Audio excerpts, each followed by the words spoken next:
شروع اللہ کے نام سے جو بڑا مہربان نہایت رحم والا ہے۔ السلام علیکم ورحمۃ اللہ وبرکاتہ۔ امید ہے کہ آپ تمام احباب خیریت سے ہوں گے۔ ناظرین، آج کی اس ویڈیو میں ہم آپ کو بتائیں گے کہ کیا میاں بیوی ایک ساتھ غسل کر سکتے ہیں؟ کیا میاں بیوی برہنہ یعنی بالکل ننگے ہو کر صحبت کر سکتے ہیں؟ جمعرات اور جمعہ کو ہم بستری اور غسل کرنے کی ترغیب کیوں دی گئی ہے؟ اور جب شوہر بیوی کو اپنی حاجت پوری کرنے کے لیے بلائے اور بیوی نہ مانے تو اس پر کیا حکم ہے؟ ان سب مسائل کو جاننے کے لیے ہمارے ساتھ ویڈیو کے آخر تک جڑے رہیے گا۔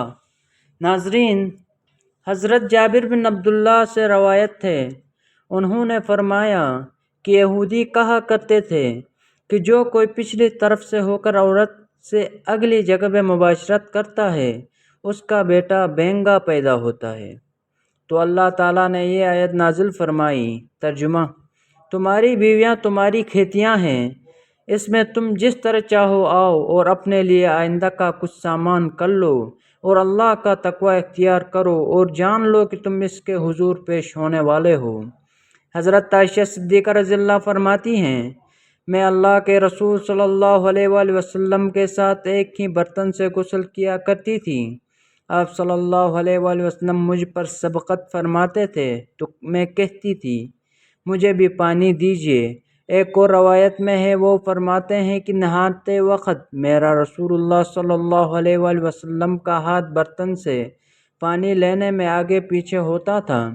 اور حضرت عائشہ رضی اللہ فرماتی ہے کہ نہ تو آپ صلی اللہ علیہ وآلہ وسلم نے کبھی میرے سطر کی طرف دیکھا اور نہ ہی میں نے کبھی آپ صلی اللہ علیہ وآلہ وسلم کے سطر کی طرف دیکھا۔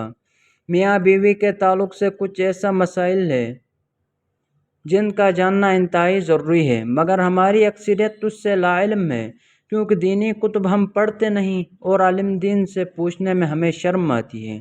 اللہ تعالیٰ حق بات سے نہیں شرماتا اور حق بات جو قرآن مجید میں کھول کر بیان کیا گیا ہے۔ میاں بیوی ایک ساتھ غسل کر سکتے ہیں، ان کے لیے ایک دوسروں کے سارے بدن کو دیکھنا جائز ہے، شرع ممانعت نہیں، البتہ شرمگاہ کی طرف دیکھنا خلاف ادب اور ناپسندیدہ عمل ہے۔ خواہ جماع کے وقت بات کرنا مکروہ ہے، اس سے بچ کے تو تلے ہونے کا خطرہ ہے۔ اسی طرح اس وقت عورت کی شرمگاہ کی طرف نظر کرنے سے بھی بچنا چاہیے کہ بچے کے اندھے ہونے کا امکان ہے۔ یوں ہی بالکل برہنہ یعنی بالکل ننگے ہو کر بھی صحبت نہ کریں، ورنہ بچے کے بے حیا ہونے کا اندیشہ ہے۔ حضرت عائشہ صدیقہ نے عرض کیا، یا رسول اللہ، عورتوں کو تو بہت سا ثواب مل گیا، مردوں کے بارے میں بھی ارشاد فرمائیے۔ یہ سن کر حضور صلی اللہ علیہ وآلہ وسلم مسکرائے اور فرمایا، مرد اپنی عورت کا ہاتھ پکڑ کر مانوس کرتا ہے تو اس کے لیے ایک نیکی لکھ دی جاتی ہے۔ جو مرد پیار سے اپنی عورت کے گلے میں ہاتھ ڈالتا ہے اس کے حق میں 10 نیکیاں لکھی جاتی ہیں۔ جب وہ عورت سے مباشرت کرتا ہے تو دنیا مافیہ سے افضل ہوتا ہے۔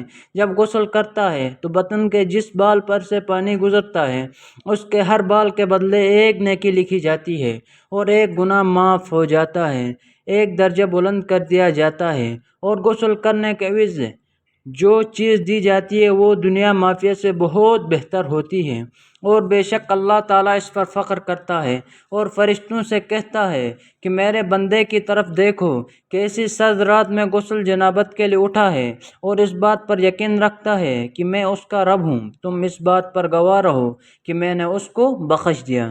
جمعرات اور جمعہ کو ہم بستری اور غسل کرنے کی ترغیب اس لیے دی گئی ہے کیونکہ مردوں کو نماز جمعہ کی ادائیگی کے لیے جامع مسجد جانا ہوتا ہے، تاکہ آتے جاتے کہیں نظر پڑنے سے طبیعت میں کسی قسم کی شہوت پیدا نہ ہو اور خواہش نفس سے اطمینان ہونے کے سبب نماز اور خطبے میں دلجمی حاصل ہو جائے۔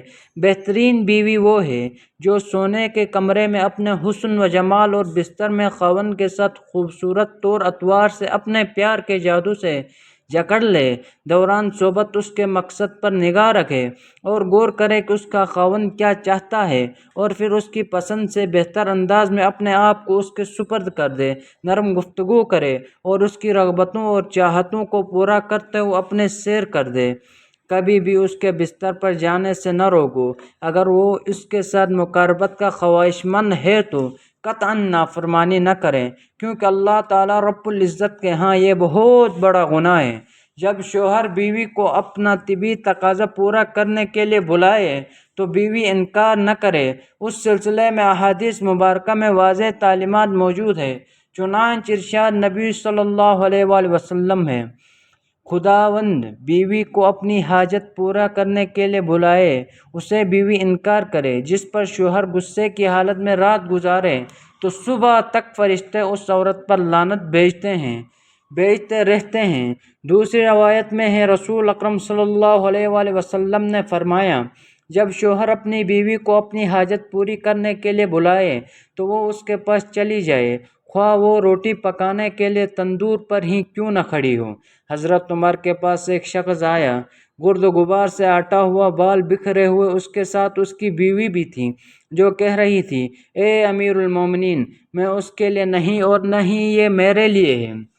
آپ نے جان لیا کہ یہ عورت اپنے شوہر سے نفرت کرتی ہے، اس لیے آپ نے اس کے شوہر کو حکم دیا کہ وہ غسل کرے اور اپنے سر کے بالوں کو ترشوا لے اور ناخن کتر لے۔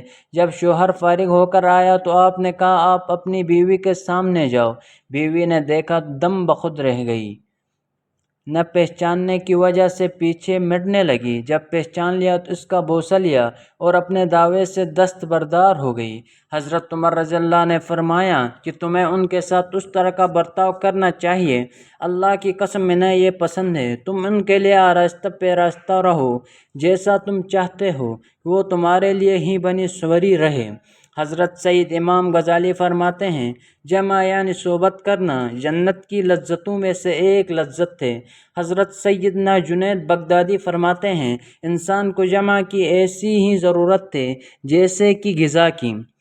حضرت نبی صلی اللہ علیہ وآلہ وسلم کی مرد کا اپنی بیوی کے ساتھ اکٹھے ایک ہی بستر میں سونا افضل ہے، البتہ یہ کہ کسی ایک کو عذر ہو، اس کے لیے کہ مقصد ہم بستری کرنا نہیں، بلکہ مقصد بیوی کے دل میں جو خوش کرنا ہے۔ بیوی کے دل کو خوش کرنے کے لیے ایام کے دنوں میں بھی ان کے قریب ہو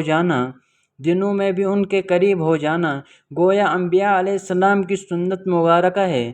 مسند احمد میں سیدنا عبداللہ بن عباس رضی اللہ سے روایت ہے کہ نبی کریم صلی اللہ علیہ وآلہ وسلم نے فرمایا، جو آدمی اپنی بیوی کے پاس آنے سے پہلے یہ دعا پڑھتا ہے، ترجمہ، اللہ کے نام کے ساتھ، اے اللہ، مجھے بھی شیطان سے بچا اور اس اولاد کو بھی شیطان سے محفوظ رکھ جو تو مجھے عطا کرے۔ اگر میاں بیوی کے اس تعلق میں اولاد کا فیصلہ کر دیا گیا تو شیطان کبھی بھی اس کو نقصان نہیں پہنچا سکے گا۔ فقہا میں فرمایا ہے کہ شوہر اپنی بیوی کی مرضی کے بغیر زیادہ سے زیادہ 4 ماہ کی مدت تک اس سے دور رہ سکتا ہے۔ میاں بیوی کا اکٹھے غسل کرنا، ایک دوسروں کے ستر یعنی شرمگاہ کو دیکھنا گناہ نہیں، لیکن نہ دیکھنا بہتر ہے۔ شرمگاہ دیکھنے سے نظر کمزور ہوتی ہے اور نسیان یعنی بھولنے کا مرض پیدا ہوتا ہے، لہٰذا اکٹھے غسل کریں تو بہتر ہے۔ ستر ڈھانپ لیں تاکہ اس پہ دوسروں کی نگاہ نہ پڑے۔ میاں بیوی دونوں ایک حمام میں بیک وقت غسل کر سکتے ہیں، مگر دونوں کے ستر ڈھکے ہوئے ہو تو بہتر ہے۔ حدیث میں آپ صلی اللہ علیہ وآلہ وسلم کا اپنی بعض ازواج مطہرات کے ساتھ ایک ہی وقت میں غسل کرنا مذکور ہے۔ دعا ہے کہ اللہ تعالی ہمیں دین حق پر چلنے کی توفیق عطا فرمائے اور بیوی سے محبت اور ان کے حقوق ادا کرنے کی توفیق عطا فرمائے، آمین۔